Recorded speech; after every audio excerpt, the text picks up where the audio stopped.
chères lectrices, chers lecteurs. Bienvenue dans notre monde, chez Les Égarés. Nous sommes un collectif composé de 12 élèves du profil littérature du programme d'art et lettres du Cégep Édouard-Montpetit.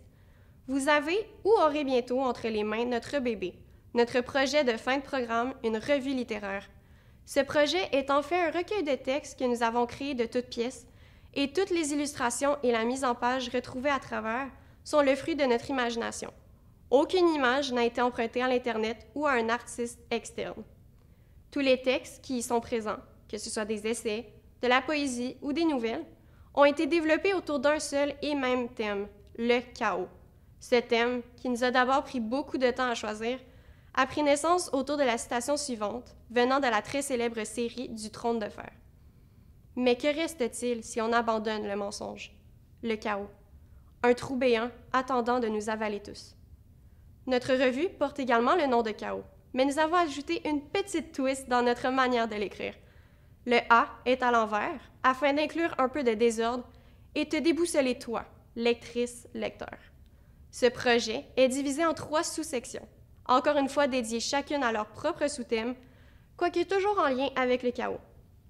La première section, nommée Corps-prison, aborde les troubles psychologiques liés à l'apparence, la dysmorphie et la manipulation à la fois physique et psychologique, de par la société ou l'entourage plus près, tous des thèmes qui présentent le corps comme étant une prison de laquelle il n'y a aucune issue.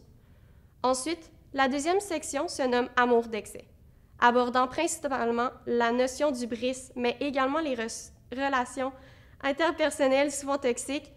Cette section s'attarde plutôt sur la notion d'excès et le chaos apporté par une mauvaise relation, une addiction aux drogues ou la violence. Finalement, la troisième section, nommée Silence funèbre, aborde tous les différents aspects de la mort, le chaos qui l'entoure. Dans cette section, on retrouve également un texte mettant en scène l'humain destructeur, qui tue notre planète. Chaque mort abordée dans cette section est en quelque sorte différente de l'autre, mais elle se retrouve quand même dans ce thème de la mortalité et du chaos qui la précède ou la succède. Nous nous adressons à un lectorat type de jeunes adultes, donc début vingtaine, bien que nous sachions qu'une très grande partie de nos lecteurs sera composée de parents, de la famille et d'amis proches, ainsi que de nos professeurs. Nous nous adressons également à un public insurgé, woke. Nous n'avons pas écrit ces textes dans le seul but de faire un projet scolaire. Non. Nous voulons te faire ouvrir les yeux sur certaines réalités qui nous sont proches ou éloignées, qui selon nous doivent être lues et partagées. Nos objectifs avec cette revue est de te faire sortir de l'ombre de l'ignorance. Nous parlons de sujets parfois considérés tabous, des sujets qui peuvent être difficiles à avaler. Nous te souhaitons une très bonne lecture et te remercions de nous avoir encouragés dans cette aventure en te procurant cette revue.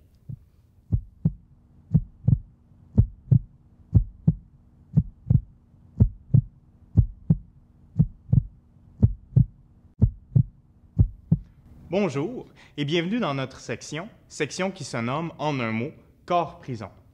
Nous sommes 4 à se partager la section. On retrouve Meredith Boulet, Marie-Alex Viau, Claudia Ayel et moi-même, Isaac Saint-Laurent. Ici, la prison qui est le corps est le thème qui sera abordé. La distance entre les pensées et le corps, le fait d'être pris à l'intérieur de quelque chose que l'on n'aime parfois pas, etc.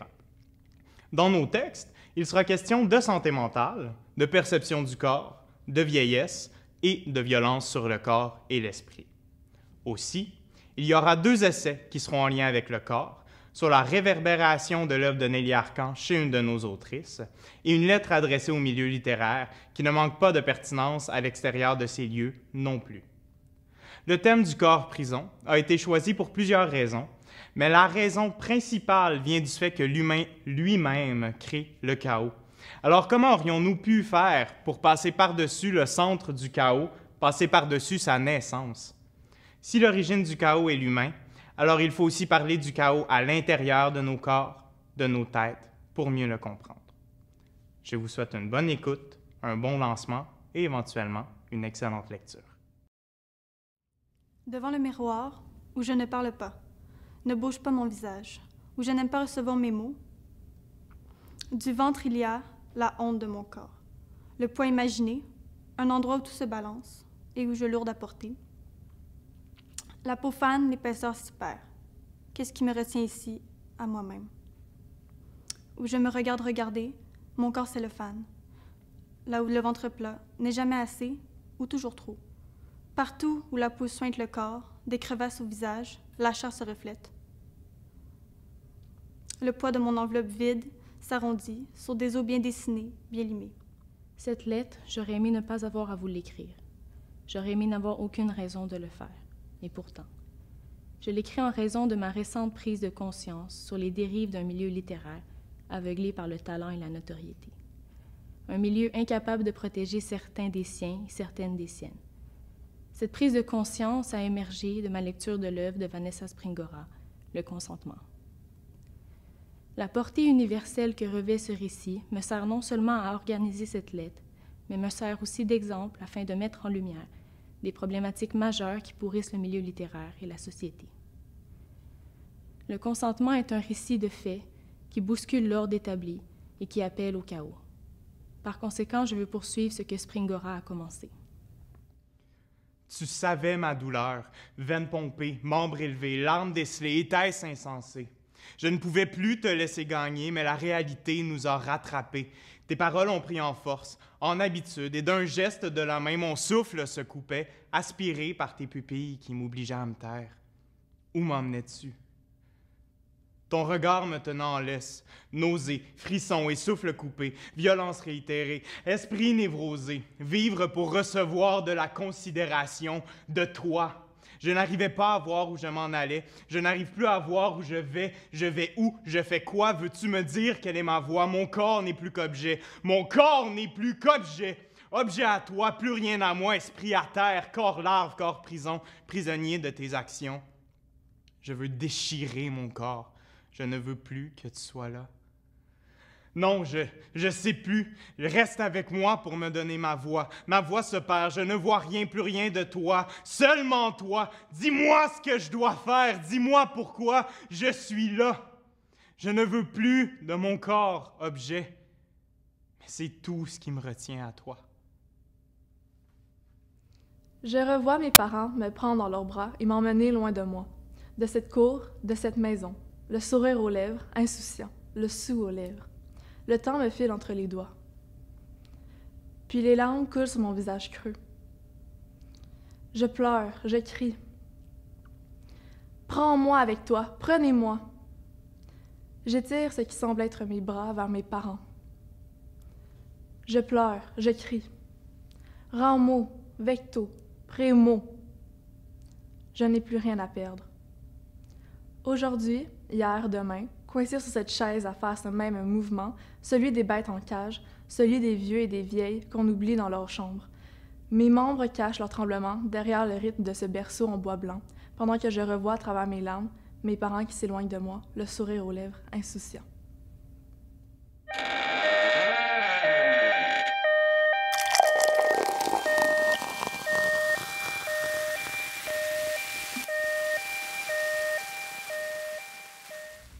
Cette deuxième section en est une d'excès, d'hubris et de démesure. Les textes qui s'y retrouvent n'en manquent pas. Les auteurs de cette partie sont Chloé Bastien, Chloé Saint-Pierre, Maude Labarre, Jacob Subirana, ainsi que moi-même, Audrey-Anne Gamache. Pour nous, le chaos succède l'hubris. Le titre de notre section, Amour d'excès, témoigne non seulement de cet amour que nous portons pour la démesure et ce qu'elle permet, mais aussi de notre attraction envers l'amour chaotique, lui-même déclenché par l'hubris. Nous vous invitons donc dans notre désordre amoureux, dans la discontinuité de nos désirs, en espérant que cela vous permettra de purger les vôtres et puis trouver refuge avec nous au sein de notre bordel d'excès. Nous vous souhaitons ainsi une bonne lecture. Qui s'épaissit tout autour, Brice ne reconnaît plus son nom. Il ne résonne d'aucune façon en lui. Il dévisage celui qui se tient devant lui. Malgré son aversion soudaine contre le roi, l'homme est effrayé. Brice, lui, s'apprête à commettre l'irréparable. En allant à la rencontre de son interlocuteur, il sort un couteau de sa manche. Aussitôt, la lame transperce le ventre de l'homme qui se tenait devant Brice.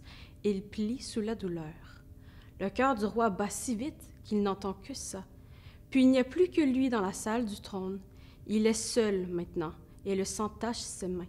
Elle tremble encore lorsqu'un rire hystérique surgit de son corps.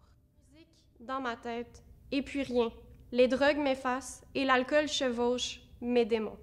souvenir d'un père abusif, d'une mère ailleurs, d'amis inexistants, aucune issue. Je suis seule. C'est le roulement de la fête, toute la nuit, le jour, la semaine, des mois durant, pour oublier et me noyer, jusqu'à sa promesse, jusqu'à elle. Elle était supposée tout remplacer, me combler, me libérer, remplacer tout. Mais elle n'a fait que me rappeler, chaque jour, comment et pourquoi, avec qui et à quel moment, mes commencements, mon enfoncement, et mes travers, ma haine de moi, ma haine des autres, mon orgueil, mon arrogance et mon envie de tout briser sans reconstruire. Alors elle m'accuse de ne jamais l'écouter, de ne pas la désirer ou de ne pas l'aimer correctement, de la respecter. Je me fous de ses idées, de ses insécurités, alors que je l'ai accueillie, lui ai laissé sa chance, l'ai fait jouir, l'ai fait gémir, et je ramasse ses miettes, son ingratitude. Lorsqu'elle parle, c'est automatique. Je me tends, elle m'étourdit. J'attends qu'elle arrête, mais elle recommence, encore et encore, et je tombe dans mes violences. Je ne veux qu'endormir la douleur, faire taire mes voix, un nid dans le silence, n'importe quoi pour panser mes blessures, alors qu'elle parle sans cesse et rêve d'enlever tous mes pansements. Je ne peux plus supporter ces lamentations, ces questions, et je le sais en le faisant, c'est un service que je me rends, un fardeau qui quitte mes épaules quand je lui tranche la gorge, serre mes doigts autour de son cou, quand je lui brise les os et la casse de l'intérieur, je ne pense à rien. Le silence, moi, et tout ça me suffit pour toujours. Le monde est à moi, et c'est parce que tu as essayé de m'écraser que je tiens l'univers dans le creux de mes mains. Parce que tu as dit que j'étais trop naïve et trop faible et trop jeune, que j'ai compris que j'étais infinie quand je suis née. C'est pendant que tu me rouais de coups que j'ai compris que le ciel est seulement à sa place quand il est sous mes pieds, que les constellations sont jalouses des polygones de mes grains de beauté, et que les océans rêvent d'être aussi vastes que ma psyché l'est. Je te touche en caractère gras, dans le désir, là où la douleur s'exige, car c'est dans l'acte et sa simplicité, par les pulsions chaudes et l'appel de ta chair, que s'exhibent tous mes désordres. C'est la permission de te noyer dans le vide, dans l'absence, et c'est au vertige que je te retiens. C'est l'invitation à respirer à travers un linge trempé, poumon flambé au menu. On veut à elle que le reste s'est mêlé, et c'est au sein de la combustion environnante que son corps s'est conservé. Comme si sa place, ses origines, étaient en enfer. C'est pourtant dans ce qui vient avec la solitude, après la soif, les caprices, dans ce qui se trouve au-delà du manque, qu'elle décidera d'exister. À joindre ses caractères furieux au bouleversement, à se répéter que probablement rien ne pourra jamais émaner d'un si beau désastre, d'une noirceur si claire. Tout ce qui existe en elle n'est plus qu'une envie, un désir profond, voilé d'un grand désordre. Et c'est dans l'espoir alors de ce nouveau souffle, là où il ne faudrait que l'écroulement de quelques pierres, au creux de ce qui est possible, là où ça ne prendrait qu'un remous, un tout petit tumulte pour agiter adéquatement le dessin de reconstruction de ce qui était plutôt désinvolte, la beauté calme du monde.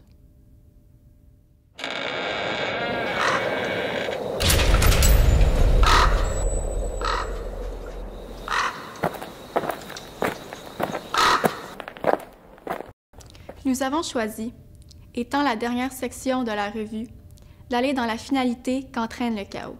C'est inévitable, poussé parfois par une décision politique prise par l'homme destructeur ou par nous-mêmes, nous allons tous vivre, intérieurement ou physiquement, la mort.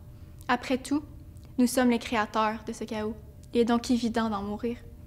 Mais après la mort, qu'est-ce qui nous attend? Du silence? C'est de cela que parle notre section. De ce silence qui remplacera ce sifflement aigu que l'on entend jour après jour. Ce dernier sifflement qu'ont entendu ou qu'entendront nos soldats et nos proches. Ce sifflement qui nous rappelle que notre fin approche beaucoup trop vite. Ce sifflement laisse place à un silence. Lorsque cela se produit, L'ordre s'installe dans le corps des morts, nos futurs corps, d'où le titre de notre section, Silence funèbre. Alors quoi de mieux que de finir une revue qui porte le thème du chaos par la mort, dans toute sa splendeur. Bonne écoute. Pour être 100% honnête avec toi, j'ai écrit ce texte après avoir pleuré toutes les larmes que je pouvais parce que j'étais écœurée. Écœurée de ne pas pouvoir voir mes amis qui sont le soutien qu'il me faut pour tenir. Écœurée de toujours entendre des « ça va bien aller ». Plein le casse de tous les trucs qu'on nous raconte à la télé et à la radio à longueur de journée.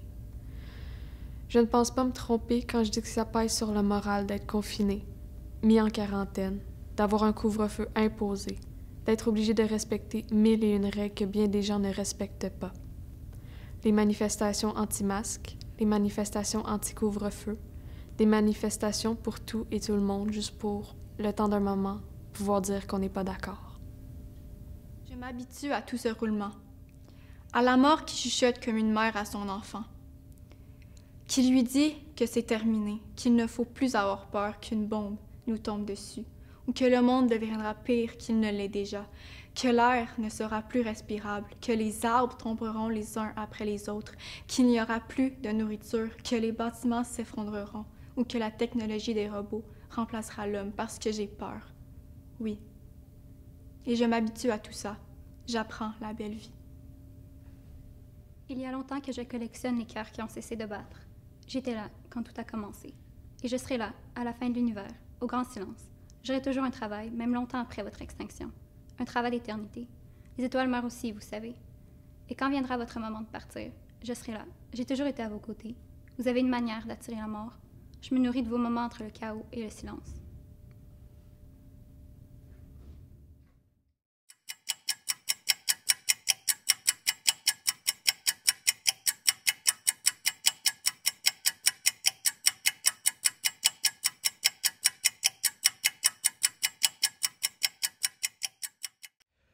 Un apprentissage alors. La création se nourrit du chaos. L'univers se crée de lui-même. Dans des tourbillons d'étoiles, la matière se transforme et la vie apparaît, sans autre but que d'exister, que le simulacre qu'elle inscrit dans son premier livre. La création émerge du hasard, de son pépin qui atterrit sur une terre fertile, de la rencontre entre deux créatures, du chaos régénérateur qui s'ensuit. Alors elle est engendrée par un désordre d'événements, d'instincts et de choix. Des variantes étrangères les unes des autres, tout pourrait arriver. Tout peut encore arriver, nous le savons maintenant. Devine le chiffre dans nos têtes. La création littéraire est notre outil, ou notre arme. Elle sert à nous retrouver au cœur du langage, de son imprécision. Elle nous permet de participer au collectif de la désorientation, ici nommé le collectif des égarés. En essayant de nous défaire de l'immobilité, de nous en arracher, nous cherchons l'esthétique de l'arbitraire. Ce qui est beau change d'un œil à l'autre, nous nous imposons des contraintes imaginaires, nous n'ouvrons plus les yeux. Nous le faisons pour nos plaisirs. Nos remerciements les plus sincères à tous nos collaborateurs qui ont permis l'existence de cette revue littéraire. Le Cégep Édouard-Montpetit, le département de littérature et de français, la direction des études, la direction des communications, la coop Édouard-Montpetit, le Centre de valorisation et d'amélioration Le Français s'affiche, la Fondation du Cégep Édouard-Montpetit, la DISTI, la Bibliothèque du Cégep Édouard-Montpetit et Mardi Graph. Un merci spécial à notre professeur Mathieu Blais, qui a su nous guider à travers ce projet et parfois nous pousser dans le derrière afin qu'on respecte les dates d'échéance, tout en gardant l'expérience amusante et enrichissante. Merci à tous les professeurs qui nous ont partagé les connaissances nécessaires à l'écriture de nos textes. Jean-Claude Brochu, Maggie Dubé, François Harvé, Émilie Jobin, Julie Lachance, Audrey Lemieux, Benoît Monsion, Isabelle Paquet et Julia Pavlovitch. Nous tenons également à souligner l'effort de nos équipes de révision orthographique, de mise en page et d'édition, ainsi que l'aide à la révision de Marco Bergeron, Anne Caron, François Harvé, Benoît Monsion, Julie Lachance et Julia Pavlovitch. Merci à Maude Labarre, Mérédith Boulet, Abigail Hull, Audrey-Anne Gamache ainsi que Marie-Alex Villot pour les illustrations et la conception iconographique de la revue, dont la réalisation de la page couverture. Finalement, merci à vous, lecteurs et lectrices, amis, parents et professeurs, qui avez décidé de nous encourager et qui avez entre vos mains le produit final de ce beau projet de fin de programme des étudiants en arts, lettres et communication, option littérature.